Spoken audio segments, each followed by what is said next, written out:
Welcome to the Franchise Woman podcast, where passion and purpose collide, profits are made, and relationships are forged. I'm Rebecca Monet, CEO and Chief Scientist at Zoracle Profiles, along with my co-host, community advocate, speaker, author, and entrepreneur, Tracy Kawa.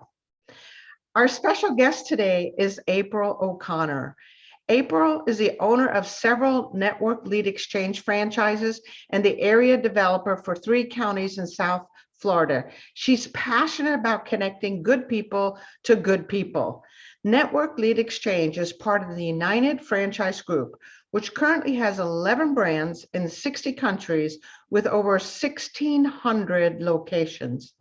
April chose Network Lead Exchange because it offered flexibility, fun and networking, financial incentives, and a support of a successful franchise group. April is also passionate about partnering with charities with the networking events her groups hold. So welcome, April. We're excited to have you today. Thank you, Rebecca, and thank you, Tracy, for having me. Yeah, we're very excited that you're here. So your career, as I understand it, is kind of like comparable to the 9 lives of a cat. You know, you've been a corporate girl, you've been an entrepreneur, now you're a franchise owner with, from what I understand, a lot of big things on the way and some announcements later. So having said that, I'm kind of curious if there was some kind of theme running through your life, you know, some kind of concept, some kind of philosophy. What would that be, April? I would say 2 things. You know, building communities is very, very important to me. Bringing people together it has been definitely a common theme, and also giving to others and just knowing what I give usually comes back, and when I give with no expectations, the return is even greater. Yeah, that's the best. It really is. That's the best, to connect one another. Everyone benefits out of it. There's not just a fulfillment psychologically about it, but then to watch how these 2 connections can develop into something even better.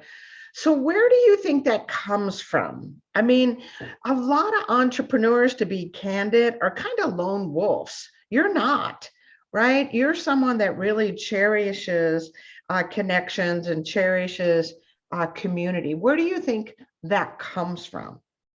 So, I mean, when I hit my 40s, I started doing a lot of soul searching because I wanted to know, right? Like, what drives me? When I started especially researching my own business, which I had, you know, really struggled through the years when I tried to have my own business and putting systems in place.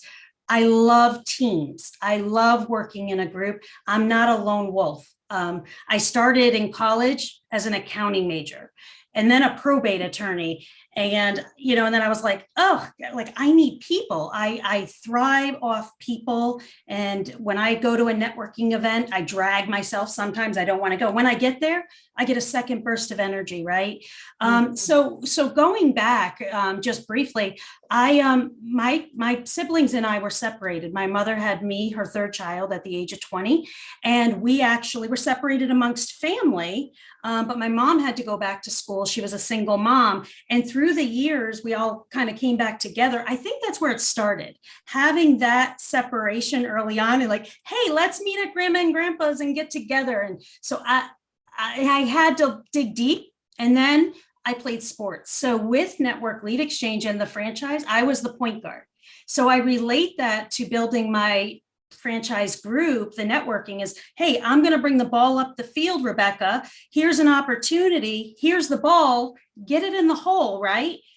In business, B2B, but I'm still going to go there and look for the rebound and still look for the opportunities. And that's related to referrals. So I'm passing the ball because there's a lot of amazing business owners out there that may not have the time or the expertise to sell themselves. And even if they do, it's like a roller coaster, right? Oh, lots of business here, then there's a drop. So we've created these network lead exchange groups and that connection, and they're like family. So my chapters are growing, but my first one that started in 2019, we have 40 people. You know, one of them, my chapter president, shout out to Charlie Janes. So Charlie became my president, and we're building this, and it's a collaboration, and I love it. So I'm not one that likes working in my business by myself. I want to backtrack. I don't mean to interrupt, Tracy, Yeah, but no. you slipped right past this idea of point guard. For those of us that are not sports savvy, I happen to know what it is because I'm kind of a sportsaholic, but it really is a metaphor, being a point guard, to what you do. Can you tell us a little bit more what a point guard does and how you see that working currently in your life? So, you know, different point guards do different things. I was no Michael Jordan. I'm 5'3".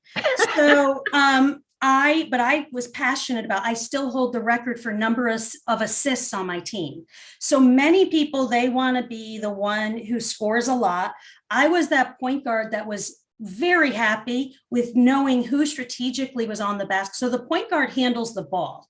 The point guard is strategic with the plays as you're coming up and sees the big picture. And so I related this to business because if I'm coming up the court and there's an opportunity, I get to pick who to pass that ball to. So holding that assist. And then when I was at Mass Mutual, right, everybody knows a financial advisor. I walked in there, I did an assessment, and I said, all these guys are competing with one another. Who can do this? So I stepped back and I said, listen, I'm going to find the best retirement. I got licensed, but I'm going to find the top retirement person, the top insurance. So I said, same thing. I'm a point guard. And that year I got team player of the year. And the general agent was like, nobody's ever done that, because I would rather get 50% of something than nothing. And so my cases were much bigger. So that's the common theme, right? Like, it's, if you build a team and you're willing to give to others and not blatantly be greedy, like I want 100% of the commission, that has worked for me in building a business. Beautiful. Wow. You know, you have this background in accounting, a background in law, a background in business.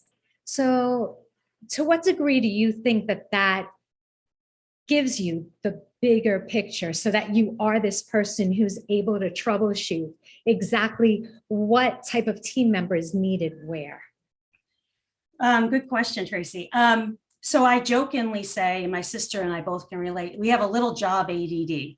And it was the same in college, but I put in my head, and I've done it through the years, where I say, all right, I'm going to do this career. I'm not going to jump after a year. I'm going to give it 4 years, just like I finished college. So I went from college of 4 years to a surety bond underwriter to a financial advisor. That was about 10 years because I love the money I made. I always said I never wanted to miss the boat. I love the trips. So now you got underwriter, you got the school is where I never became an attorney. Probate attorney just wasn't for me. But I had a little bit of that experience. After I was an underwriter, financial advisor, I relocated back to New York. And that's when I got into marketing. And I love marketing. So I was the marketing director for Mass Mutual, because I didn't really have a base. I had to build back up, and I needed a salary because I just bought my first home. So I need to make sure that mortgage was paid. But I was still entrepreneurial. So after that, my husband and I decided, he came to New York as well, and we decided to start a family in 2005. And I just wanted to do something to make some money, have good benefits. I actually went in the nonprofit world. So that's my tie to that. And I worked for Girls Incorporated, and I did corporate sponsorship. Then I was like, oh, I need to make more money. I would do that if I didn't need money, right? So after that, I went to work for my college, because I was at my 10-year reunion, and they needed a major gifts officer. And I knew my income would double. I was very passionate about it. I reconnected there. So the story is, I'm not a big fan of winter. And I couldn't do my job remotely. So I said, I have to do something to get out of New York personally. So we moved to Wilmington, North Carolina without jobs. And I took whatever I could get to live near the beach. that gave me different exposure. Now I'm working in an HVAC company and I'm doing scheduling for these guys.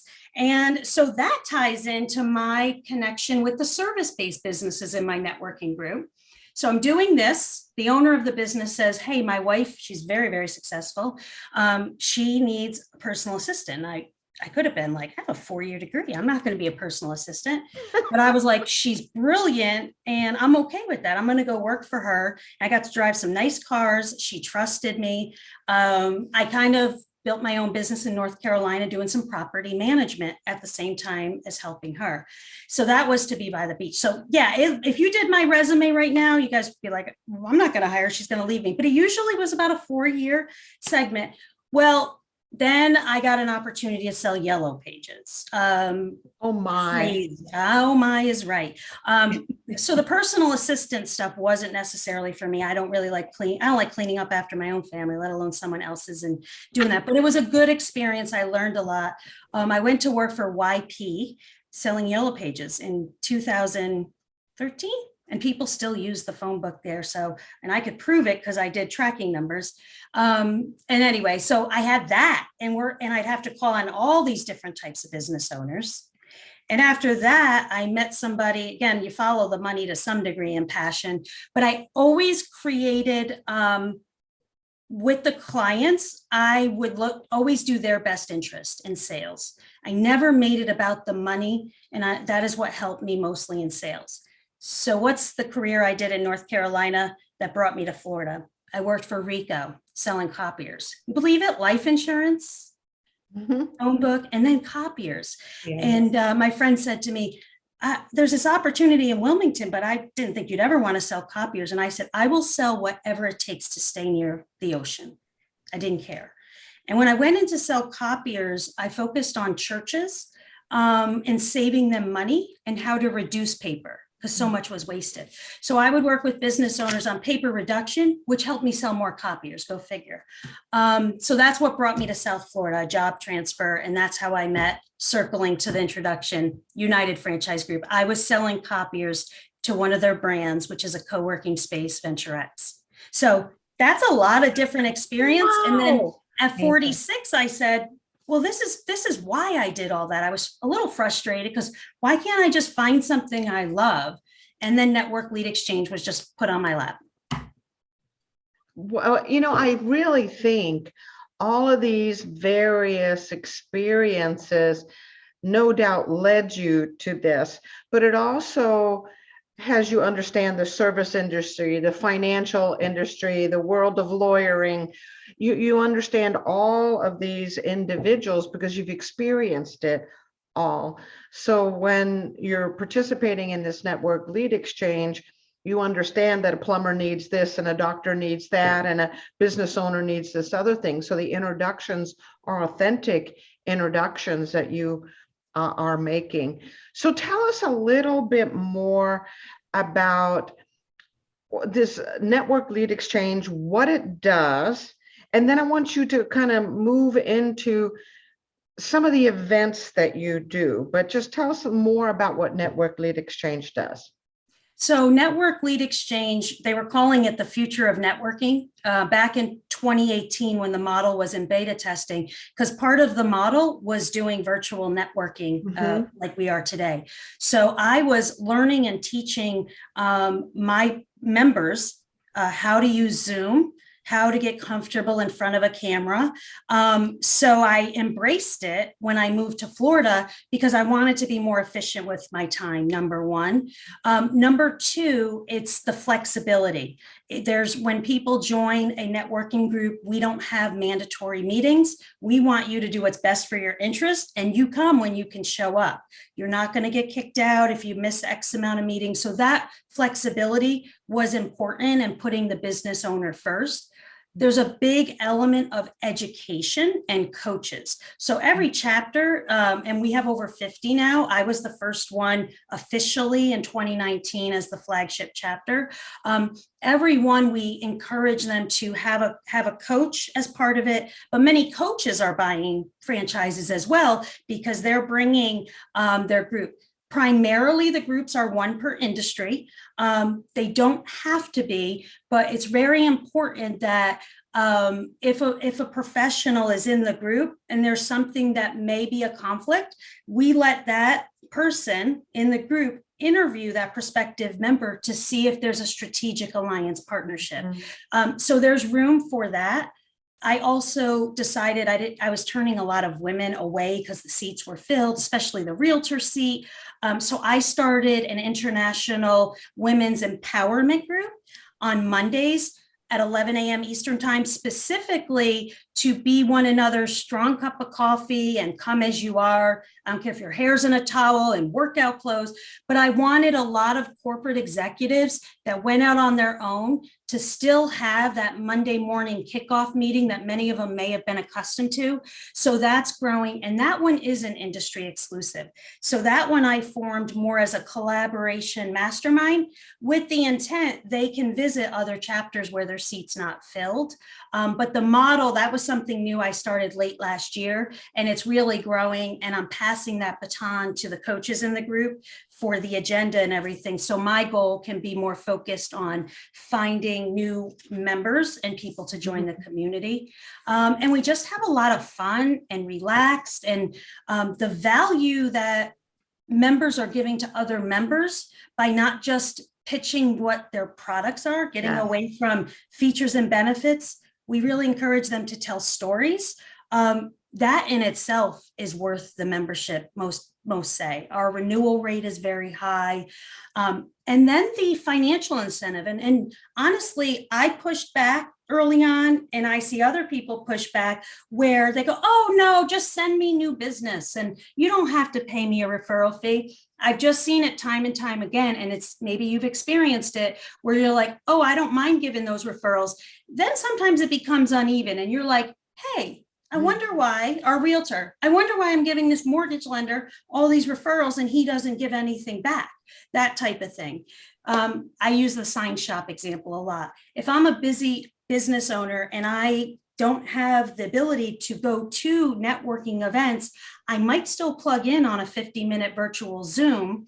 And I would rather come in not feeling pressure that I have to give you my clients because you give me referrals. So they say, hey, I love this model. So the financial incentives is the third F. So it's flexible, it's fun, financial incentives and the model of what it was built by Ray Titus, the CEO of United Franchise Group. When I saw it, it said recommended 10%. And so that was a sign for me because I think that's fair. If I give you a good referral and it's vetted and that person knows you're actually calling them and saving you time versus chasing a lead, because that's what happens in some of the traditional networking groups. They want to stand up and give leads and then they're chasing them and it's frustrating and we're wasting your time. If you are willing to pay a little referral fee. So the future of networking, we're past the Zoom thing, right? We can't say that's our thing anymore. It was. Our real big push is people getting comfortable with referral programs and needing Network Lead Exchange as their marketing team and being willing to compensate the person given the referral. And we use a technology platform that easily manages that. So interesting. Wow. So processing it all. I think it's really interesting that you said using this lead exchange as your marketing department, because that's really true, right? When you find a group that's a really good fit, right? Not something that feels forced, like there are certain, we all can think off the top of our head about certain network meetings where everything just feels so forced or you dread going, as opposed to more of a collaborative, supportive group like Network Lead Exchange. So tell us, do you see a difference in the way women network versus the way men network? Originally I started my franchise and it was going to be women. It was going to be all women. And, but then I realized there are some good men out there. There's a few good men.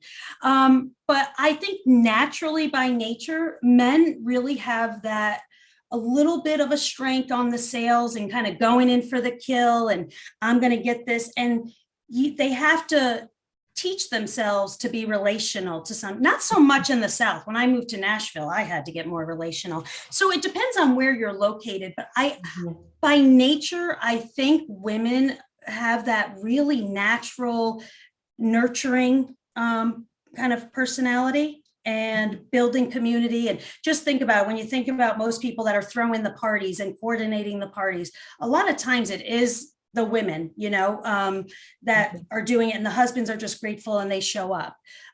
Doesn't have to, my partner in business, he's the one actually leading with this event. He's an exception. So I think the networking styles can be a little bit different. To be honest, some of my follow-up isn't as strong as I want it to be. That's why I like partnering, because I meet them, I build the excitement, and then, we've all done that. You bring the business card home, and now you need a process to follow up and close it. And so a lot of the men that I've worked with tend to be more technical, and we hold each other accountable, regardless of what your strengths are. And I love doing Zoracle, to give you a little plug there, Zoracle or DISC or whatever you're doing when you have a team, to really cultivate what a person's strengths are, whether you're male or female, has been one of the best benefits that I've seen. So you're still being a point guard, right? You're still being a point guard. You're going to this networking meeting, you're finding someone you want to network with and do business with, and then you're passing the ball to someone else, in this case, your partner, who then might be better at the follow-up and follow through. So your strength, we know his strength, but you're also at the same time, consciously or unconsciously, deliberately or undeliberately, teaching others how to do the same, to build this marketing team around them, and to pass the ball as necessary, and vice versa, accept the ball when it's appropriate for them to accept it. So you're still a point guard in everything that you're doing, and you're teaching others to do it. I'm really curious, because you are not just a natural promoter, but you have an incredible heart. A heart that wants to make a difference, that wants to have an impact, that wants to contribute, that wants to leave a legacy, touch people's lives. So some of your events are also charitable events, or things that kind of do good, while doing well, or what's the saying? Do well while doing good, kind of idea. So tell us a little bit about these events that you do that then makes a difference in the community. Yeah, so the network lead exchange chapters, and I do a lot of training with the new chapters now, but it really started back when I first moved to Florida, and I was asked to be the team captain for Relay for Life for American Cancer Society. So I had always been involved in volunteering and on boards. And this year I was so busy. I had 2 teenagers. We just moved to Florida. And so I was having it my first event for Network Lead Exchange at the Polo Club here in Wellington. And then I had this Relay for Life. And I thought, well, why not kick it off together, right? And we'll make it our Network Lead Exchange. And then LinkedIn came into the picture, because I was named the LinkedIn Local Wellington. And to Tracy's point, people don't even bring cards. It's so relational. And they used to, on LinkedIn, let you see who in the room you were connected with. Security reasons, I think they changed that. So for about a year, I kind of combined the nonprofit, the LinkedIn local role, as well as building my chapter. And so basically what we said is, you pay one membership fee. It's very low. It's about half the average of some of the other traditional. And when you come to events, we're going to pair it with a nonprofit. So when you come, the proceeds go to that nonprofit. So it started that year, and the blessings that came in that first time I did it, Mark Bellissimo, I probably shouldn't name names, but it just I was like, is he giving us because the mayor's going to be there? Because the mayor's the one who asked me to be the Relay for Life captain, so she could pass it on to me. So I said, okay, I'll do it, but can you come to this event and present the check? So what we did at that first event in 2019, it was the fall of 2019, we also got the American Cancer Society behind us. So when I say networking with a purpose, it also helps you with manpower and you're helping a good organization. So you're giving them visibility, you're partnering up with the profit and nonprofit, and really using your time again a little more efficiently. And so we built out the community. When you have these events, you want to invite the board of directors for that chapter. When you're walking a Relay for Life all day, you're meeting other leaders in the community to network with and invite them to the chapter. So it's obviously a natural alignment. Leadership in the community, you're inevitably going to be asked to join a board or volunteer here. So if you can align that with your networking, again, I'm very careful to walk the line of saying, hey, I'm doing this in order to get this back, but you're in an environment, what you're doing that you're passionate about, and that's what attracts people to you. Yeah. And there's so much to be said for just showing up. Right. Right. If you don't show up, you're not going to get the opportunity. But if you show up, you just never know. And the thing is, this whole sense of corporate social responsibility, it's just so fantastic. So I totally applaud the work that you do. I love it. Having said that, can you tell us a little bit about what's on the horizon? So we, a couple things with Network Lead Exchange, I had been building individual chapters, and that was the model. And now I say it's kind of like I've been playing in the small leagues and we're going to the big leagues. And we're getting more and more creative with our types of charities as well. And people were on their radar, they're willing to do some more. So on the nonprofit side, that's exciting. We have created, it's networking with purpose, but my partner came up with the idea, because we love music, Acoustics for a Cause. So we started a foundation, Acoustics for a Cause, and we're branding that. And we're looking, who knows, maybe I'll get my Rod store. I drove by his house the other day. So who knows, right? What that artist was impacted with, right? Right now, March of Dimes and Ernie Els Foundation are our two, because there's a lot of people out there that have been affected by autism. So Ernie Els, and that is a big alignment for 2022. And so we're going to raise some big monies, and we have some goals. My goal for on that, the nonprofit, was $10,000 back in 2019, our team raised, because the mayor said she would walk the whole time if we hit it. Now our goal for just from one event has grown to 30,000. So we want to keep upping that number for the foundation, but I see in the horizon a strong focus on the music industry, because now you're really having fun. We have at events where we create a VIP experience, and our Network Lead Exchange owners and presidents get, that traditional first shot with the band, have some fun, and have that VIP experience as being a leader with Network Lead Exchange. So that piece is one. Again, my partner that is really driving the Acoustics for a Cause concept, and I were presented and have been partnered with United Franchise Group and Network Lead Exchange to go to the next level and do area development. We've done it in New Jersey, where 2 partners bought the rights to 25 chapters, and that was up in New Jersey. And I said, wait a minute, this is a great concept. So let's get it in our backyard here in West Palm and mirror that. And I was in Nashville last week and some other states. So we're looking for people. And the great thing about Network Lead Exchange, Tracy, is it aligns with any business. And so the future, our founder's father founded Minuteman Press, and then Sinorama 35 years ago, Ray Titus. And, some know the story. It was called United Franchise Group, and there was just Sinorama. When he was asked on a plane by a woman, oh, United Franchise Group, what franchises do you have? And he said, Sinorama.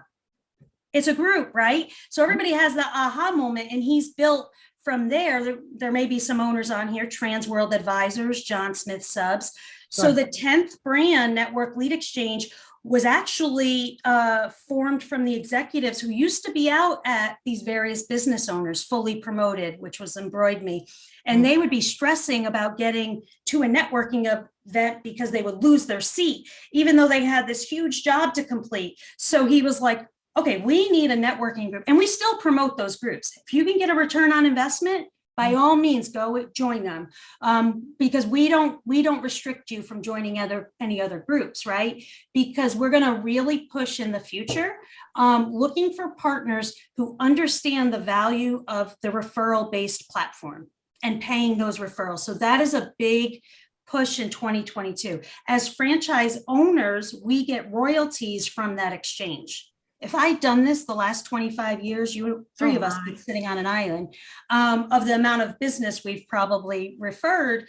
So that's what I have in the future. I personally, with a partner, I'm over Palm Beach County, Martin County, and St. Lucie, which is kind of Boca area up through Port St. Lucie. And so I'm looking for owners that want to come under our umbrella, and they get that extra layer of support. So I'm really excited. We have 10 chapters in that territory now. So it's being announced. I don't know what today's date is, March 2nd. So this will come out after, that's why I'm saying it. But it's being announced March 2nd at 3:00 officially, that I'm the area developer here in South Florida, and we'll be looking to expand. So yeah, Congratulations, Thank April. you. That's very, very exciting. I had to giggle just a little bit because you're a natural connector. You're a natural promoter. You've been giving referrals for eons. And now within the Network Lead Exchange program, there's a way to get compensated for that. But most of us are already giving referrals and introductions, especially those of us wired as promoters. Right. So I want to shift gears just a little bit and get a little personal, if that's okay with you. We talk here on the Franchise Woman Where Passion and Purpose Collide podcast to primarily women that are in business, women considering business. And there's always in business obstacles, challenges as women that we go through. So it's always nice if someone can share. In this case, I would love for you to share, April, any kind of obstacles or challenges that you encountered as an entrepreneur, as a business owner, and how you overcame them. Oh, I'd be happy to. People know I tend to be an open book. So anybody that wants to have a one-on-one with me, because, I believe everything happens for a reason. And those struggles that we have, when you can share with somebody and it helps them not make the same mistake, that's when you're like, okay, it happened for a purpose. So there's been many different obstacles that I could relate, but the one I think that might be most important to people listening today, and for many women, is finding that balance. It's everybody talks about work-life balance, and it's challenging, or time management, as they say now. You can't manage time. You can manage your activity and your habits and things to make you more efficient. So personally, as I was, it'll come back of more work than having a life. But I always have to be cognizant of that. A huge turning point for me was early on when I was that financial advisor and I was that first time in commission. I'm competitive. So that's the other thing. I'm a friendly competitor. When they put a trip in front of me, I never wanted to miss that boat. So that cruise, that really drove my activity and direct. Now being a sole entrepreneur, I just have to say, well, if I hit this, I'm going to go to Hawaii. It's kind of competing with myself, which is boring. But in the sales role, I got really, really off balance, and it affected my marriage. And I've had a life partner for 35 years. We played basketball together. We were best friends, and we got married in 2000. I started in the fight, remember Y2K? That's when I was studying for my securities license. I didn't think the world was going to end. I said, I'm going to get my securities license and carry on. So I got my securities license, and a few years into it, I was living in Nashville, and I was working for a large company. I was going on trips and having fun, and I kind of forgot about my marriage, and we split up. We separated for about 9 months, and I remember ready to sell my ring, and my friend said, "Don't do anything for 1 year." So I put it in the safe and waited, and then we ended up reconciling. So I don't know who that friend was, but I'm thanking her publicly. I think I remember who it was, because we put it on and we renewed and reconciled, and we'll be celebrating our 22-year anniversary.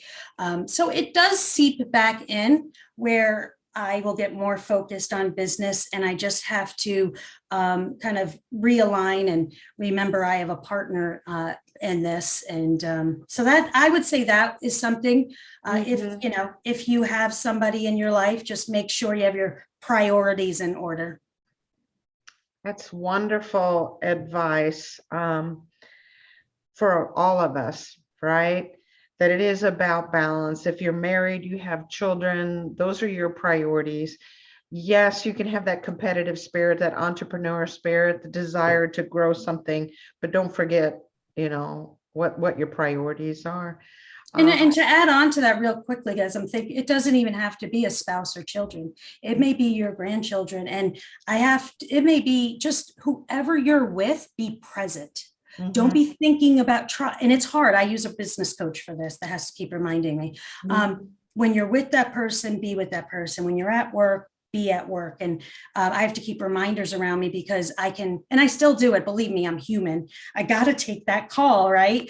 But I really try to make the moments really important when I'm with the people I love and show them that they are my priority. So it's just, I think being present is the true message. Be present with the people you're in, whether that's a client or your family or friends.